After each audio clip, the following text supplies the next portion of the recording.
So student, now let see our next topic. आता next topic मध्ये आपण काय बघणार आहोत की रॅशनल नंबर जर दिलेला असेल तर तो डेसिमल फॉर्म मध्ये कसा कन्वर्ट करायचा. तर बघा, आता सपोज करा आपल्याला इथे एक रॅशनल नंबर दिलेला आहे 7/6. हा नंबर आपल्याला दिलेला आहे, याला जर डेसिमल फॉर्म मध्ये कन्वर्ट करायचं. तर आता स्टुडंट, डेसिमल फॉर्म म्हणजे काय असतं ते बघू एकदा.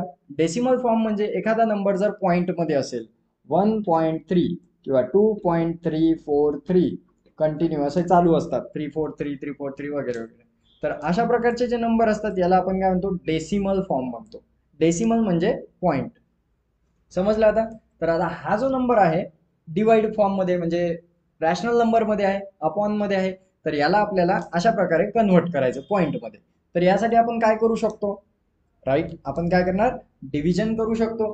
तर बघा, आता 7/6 ची जर आपण डिव्हिजन केली तर आपल्याला काय आन्सर मिळतं.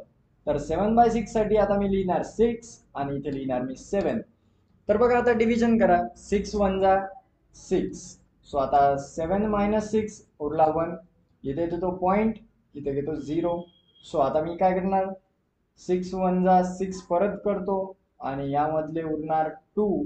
सो आता मी इथे पुन्हा 0 देतो, कारण बघा आता आता मी 0 कुठून घेत आहोत, तर या 7च्या पुढे काही नाही म्हणजे काय असतं, पॉइंट करून समोर 0 0 0 0 अशा झिरोच्या पेअर असतात. तर आता मी ह्या झिरोच्या पेअर घेतल्या, याच्यामधलाच मी एक 0 खाली घेतला. आता 6 3 जा 18. सो इथे परत उरणार 2. सो आता मी परत वरची एक 0 खाली घेणार. सो आता 6 3 जा 18. परत काय उरणार, 2 उरणार. परत मी 0 घेणार. 6 3 जा 18. तर बघा, अशा प्रकारे रिमाइंडर जो आहे तो ऑलवेज 2 उरत आहे आणि 3 3 3 3 हा काय कंटिन्युअसली चालणारा नंबर आहे. यावरून आपल्या लक्षात आलं. सो 7/6 चा डेसिमल फॉर्म काय असणार. 7/6 ला मी असं लिहू शकतो 1.13 आणि डोक्यावर एक डॉट. डॉट किंवा त्या डोक्यावर अशी आडवी रेष म्हणजे बार पण देऊ शकतो आपण. सो याचा अर्थ असा होतो की 3 जो आहे हा रिपीटिंग नंबर आहे, म्हणजे नॉन टर्मिनेटिंग नंबर आहे. तर 1.3 जो आहे हा काय टर्मिनेटिंग नंबर आहे. टर्मिनेटिंग म्हणजे हा कंटिन्यू पुढे चालू नाहीये, म्हणजे हा इथे संपलेला आहे, याच्या पुढे कुठलाही व्हॅल्यू नाही, एक्झॅक्ट आन्सर आलेला आहे. So it is a terminating number. आणि हा जो आहे नॉन टर्मिनेटिंग नंबर आहे. नॉन टर्मिनेटिंग रिकरिंग म्हणजे हा 3 जो आहे कंटिन्यू चालू राहणार आणि 3 3 3 3 परत येणार. सो याला आपण म्हणतो it is in the form of decimal किंवा डेसिमल फॉर्म.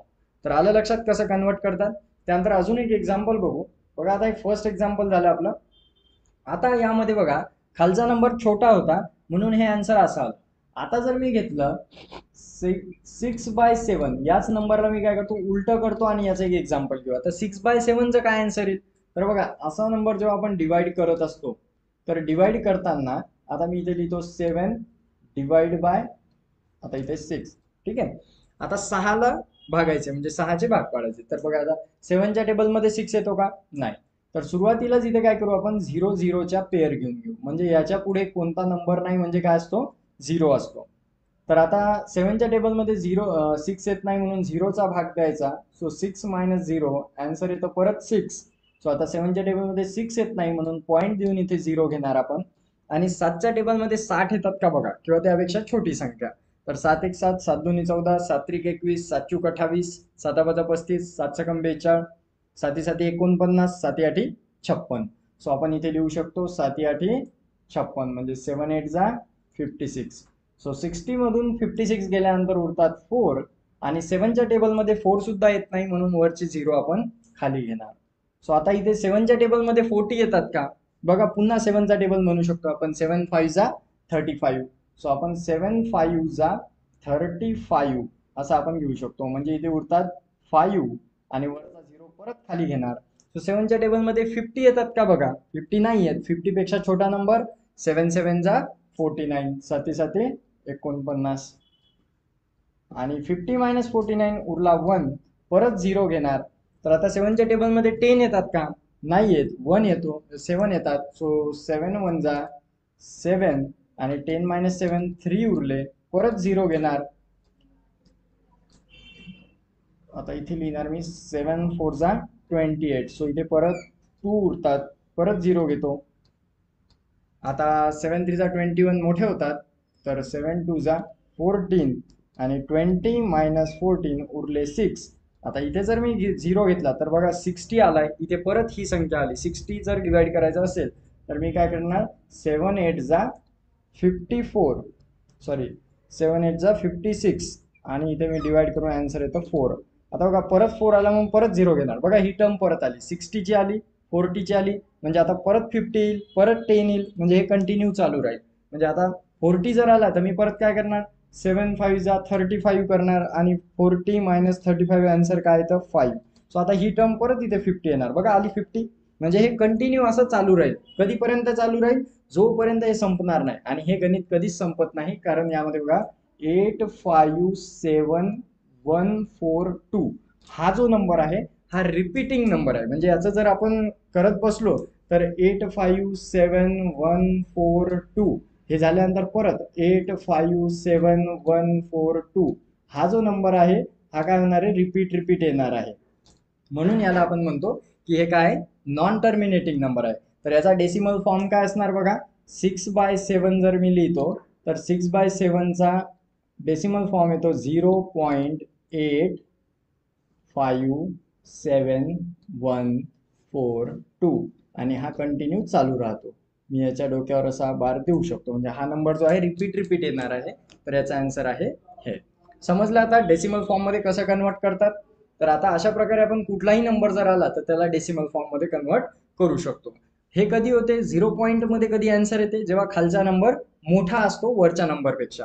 म्हणजे denominator is greater than the numerator. असं जर असेल तर 0 पॉईंट मध्ये आन्सर येईल, आणि जर का वरचा नंबर मोठा असेल तर 1 पॉईंट किंवा 2 पॉईंट समथिंग असं आन्सर येईल. तर अशा प्रकारे याला इझिली सॉल्व्ह करता येतं. आता हे तुमच्या लक्षात आलेलं आहे. त्यानंतर बघा, जर आपल्याला एक नंबर दिलेला आहे 7/10 हा जर नंबर दिला आणि आपल्याला म्हणलं डेसिमल फॉर्म मध्ये कन्वर्ट करा, जर डिवाइड मध्ये जर 10 100 1000 अशा प्रकारचे नंबर असतील तर याचा आन्सर सरळ येतं. बघा एक शून्य आहे म्हणून 0.7 हे याचा आन्सर आहे.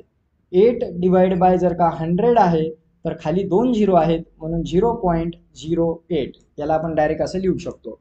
म्हणजे डिवाइड मध्ये जर 10 100 झिरोच्या टर्म असतील तर आपल्याला डायरेक्ट लिहिता येतं. इथे जर 1000 असेल तर आपण लिहिणार 0.009, म्हणजे 3 संख्या सोडून पॉईंट नंतर हे लिहिणार आपण. समजलं आता हे कसं करायचं. जर अपॉन मध्ये असे नंबर्स असतील तर डायरेक्ट करू शकतो, कॅल्क्युलेट डिवाइड करायचं काम नाही. ही शॉर्ट ट्रिक आहे करण्याचं. समजलंय.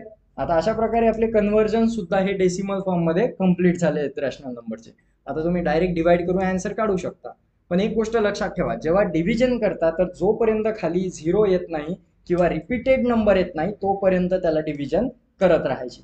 इथे बघा रिमाइंडर 2 उरला, पण आता 3 3 3 3 रिपीट होऊ लागलं म्हणून आपण याला संपवून टाकला आणि 3च्या डोक्यावर इथे बार किंवा डॉट असा आपण देऊ शकतो. म्हणजे हा नंबर जो आहे रिपीटेड आहे. इथे पण तेच केलं, जोपर्यंत परत 8 आला नाही तोपर्यंत मी इथे सॉल्व्ह करत बसलो आणि जेव्हा 30 संख्या परत येऊ लागली तर मी थांबून गेलो. अशा प्रकारे याला सॉल्व्ह करतात. आता बघू आपण आपला नेक्स्ट टॉपिक.